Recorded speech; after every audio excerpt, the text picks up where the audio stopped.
हम एक ऐसी खबर पर चर्चा करने जा रहे हैं जिसने न सिर्फ भारत और बांग्लादेश के रिश्तों को हिलाकर रख दिया है, बल्कि पूरे दक्षिण एशिया में एक नई बहस छेड़ दी है।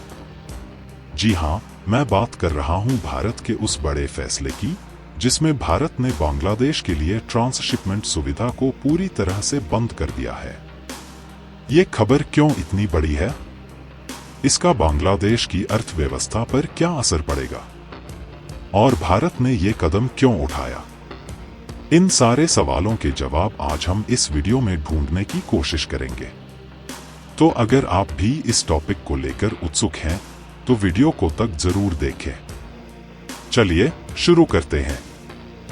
दोस्तों, सबसे पहले ये समझते हैं कि ये पूरा मामला शुरू कहां से हुआ।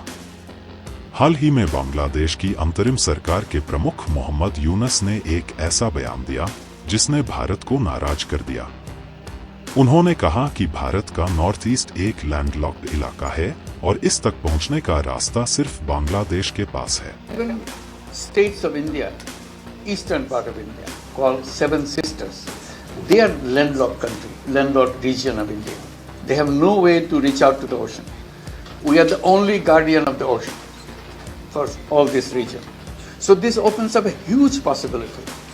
So this could be an extension of the Chinese economy, build things, produce things, market things. इतना ही नहीं, उनके इस बयान में ये भी संकेत था कि वो इस इलाके में चीन को शामिल करने की सोच रहे हैं। अब आप खुद सोचिए, भारत जैसे देश के लिए ये कितना संवेदनशील मसला है। नॉर्थ ईस्ट भारत का एक अभिन्न हिस्सा है और इसकी सुरक्षा और कनेक्टिविटी भारत के लिए बेहद अहम है। इस बयान के बाद भारत ने तुरंत एक्शन लिया और बांग्लादेश के लिए ट्रांसशिपमेंट सुविधा को बंद कर दिया। अब आप सोच रहे होंगे कि ये ट्रांसशिपमेंट सुविधा आखिर थी क्या? दोस्तों, आसान भाषा में कहूं तो ये एक ऐसा समझौता था जिसके तहत बांग्लादेश भारत की जमीन का इस्तेमाल करके अपने सामानों को नेपाल, भूटान और म्यांमार जैसे देशों तक पहुंचा सकता था। ये सुविधा बांग्लादेश के लिए एक लाइफलाइन की तरह थी, क्योंकि इससे उनका व्यापार आसान और सस्ता हो जाता था। लेकिन अब भारत ने ये दरवाजा बंद कर दिया है। मेरे हिसाब से ये भारत का एक मास्टर स्ट्रोक है। ये फैसला उस समय आया है जब बांग्लादेश को अपने निर्यात के लिए नए बाजारों की सख्त जरूरत थी। ऐसे में भारत ने ये कदम उठाकर साफ कर दिया कि इस क्षेत्र में असली ताकत कौन है। मैं इस मूव को 10 में से 10 नंबर दूंगा, क्योंकि ये न सिर्फ भारत की रणनीति को मजबूत करता है, बल्कि बांग्लादेश को भी एक कड़ा संदेश देता है। अब बात करते हैं कि बांग्लादेश पहले से ही किन मुश्किलों से जूझ रहा था।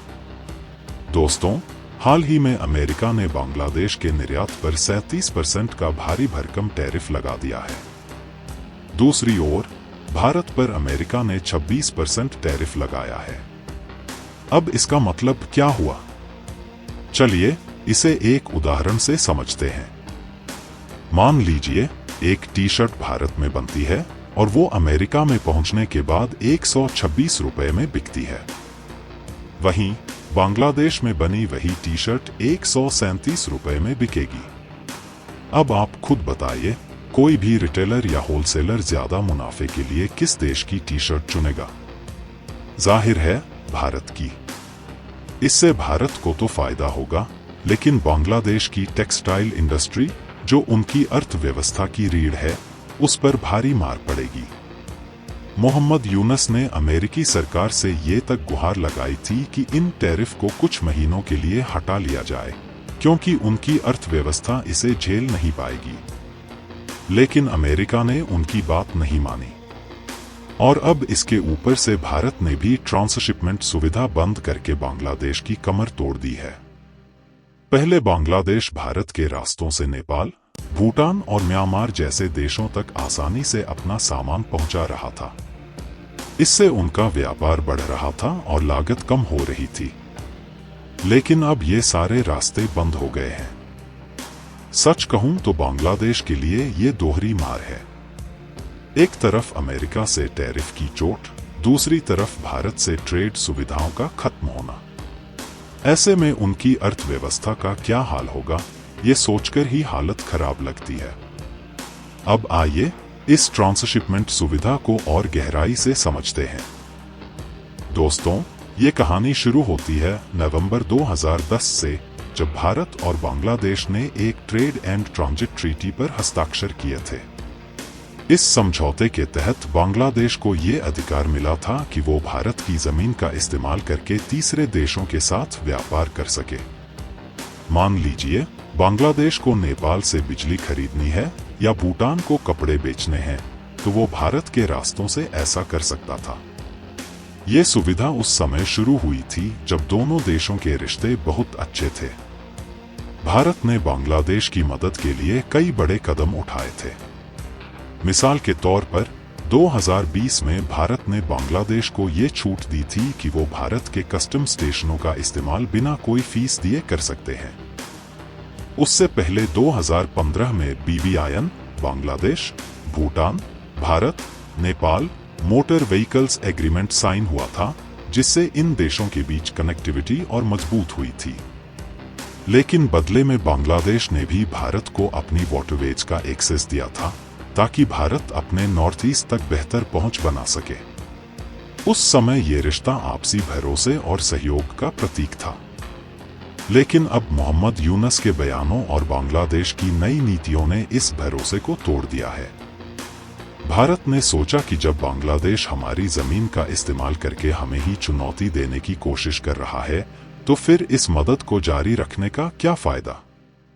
और इसी सोच के साथ भारत ने ये सुविधा बंद कर दी। दोस्तों, भारत का ये फैसला सिर्फ एक प्रतिक्रिया नहीं है, बल्कि एक सोचा समझा कदम है। ये दिखाता है कि भारत अपनी संप्रभुता, अपनी सुरक्षा और अपने क्षेत्रीय हितों को लेकर कितना गंभीर है। मोहम्मद यूनुस का बयान कि नॉर्थ ईस्ट लैंडलॉक्ड है और चीन को इस इलाके में लाया जा सकता है, भारत के लिए एक खतरे की घंटी था। भारत ने साफ कर दिया कि वो अपने पड़ोस में ऐसी किसी भी हरकत को बर्दाश्त नहीं करेगा। हालांकि भविष्य में क्या होगा, ये कहना मुश्किल है। भारत और बांग्लादेश पड़ोसी हैं और पड़ोसियों को बदलना मुमकिन नहीं होता। हो सकता है कि आने वाले समय में दोनों देश फिर से बातचीत करें और कोई नया समझौता हो जाए। लेकिन अभी के लिए भारत का रुख साफ है, बांग्लादेश को अपनी नीतियों और अपने बयानों पर दोबारा विचार करना होगा। तो दोस्तों, ये थी भारत और बांग्लादेश के बीच की ताज़ा खबर की पूरी कहानी। भारत ने अपने इस कदम से साफ कर दिया है कि वो अपने हितों से समझौता नहीं करेगा। अगर आपको ये वीडियो पसंद आया तो लाइक करें, अपने दोस्तों के साथ शेयर करें और चैनल को सब्सक्राइब करना न भूलें। आपके विचार और सवाल कमेंट बॉक्स में जरूर लिखें। मैं ऐसी ही अपडेटेड और रोचक खबरें आपके लिए लाता रहूंगा। तब तक के लिए नमस्ते और जय हिंद।